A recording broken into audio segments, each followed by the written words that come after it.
मौर्य साम्राज्य के पतन के बाद भारत की धरती पर विदेशी आक्रमणों का दौर शुरू हुआ। यही वह काल था जब हमारी सीमाओं पर नए नए खतरे मंडराने लगे। सिकंदर यूनानी सेना लेकर भारत आया। उसका उद्देश्य केवल विजय नहीं बल्कि भारत की संपन्नता पर अधिकार जमाना था। भारत ने शक और हूण जैसे निर्दयी आक्रमणकारियों का भी सामना किया। उनकी तलवारों ने सीमाओं पर तबाही मचाई, लेकिन भारतीय वीरों ने उन्हें कड़ी चुनौती दी थी। इन आक्रमणों का असर सिर्फ युद्ध तक सीमित नहीं रहा, कला और संस्कृति में भी विदेशी प्रभाव गहराई से दर्ज हुआ। गुप्त सम्राट ने विदेशी आक्रमणकारियों का डटकर सामना किया। समुद्रगुप्त और चंद्रगुप्त द्वितीय ने भारत को फिर से एकजुट करने का प्रयास किया। युद्धों के बीच भी भारत का व्यापार कायम रहा। सिल्क रूट और समुद्री मार्गों से भारतीय वस्तुएं दूर दराज तक पहुंचती। युद्धों और संघर्षों के बीच भी भारत की आत्मा अडिग रही। धर्म, दर्शन और अध्यात्म ने समाज को जोड़े रखा।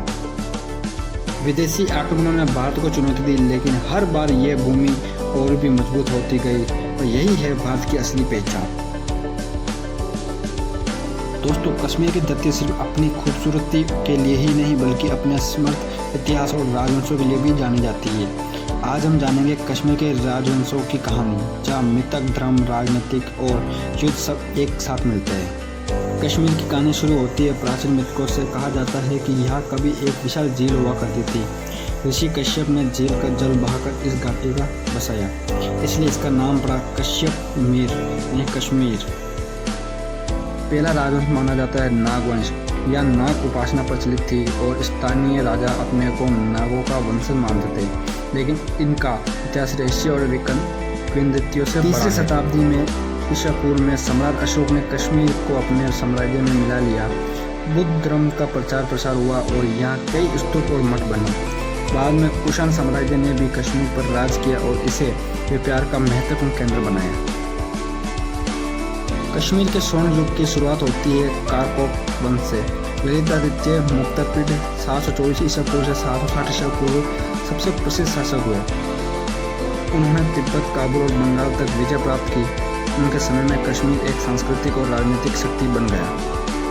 कारकोटों के बाद आया उत्पल वंश, जहाँ राजा अनंतवर्मन ने सिंचाई और खेती को बढ़ावा दिया। इसके बाद लाहौर वंश आया, जिसने लंबे समय तक राज किया, लेकिन धीरे धीरे कश्मीर की ताकत कम होती चली गई। 1939 ईस्वी में कश्मीर में पहला मुस्लिम वंश स्थापित हुआ, शाह मीर वंश। इस समय सूफी संतों और इस्लामी प्रभाव ने यहाँ की संस्कृति को बदलना शुरू किया। कश्मीर धीरे धीरे एक नई पहचान लेने लगा। कश्मीर के राजवंश सिर्फ सत्ता की कहानी नहीं है, बल्कि धर्म, कला, संस्कृति और विविधता की गाथा है। यही कारण है कि इसे हमेशा कहा गया है धरती का स्वर्ग कश्मीर। दोस्तों, कश्मीर की ये कहानी हमें बताती है कि राह आते जाते लेकिन संस्कृति और सभ्यता अमर रहती है। अगर आपको ये कहानी अच्छी लगी हो तो इसे शेयर करें और इतिहास के अगले अध्याय में हमारे साथ जुड़े रहें। धन्यवाद।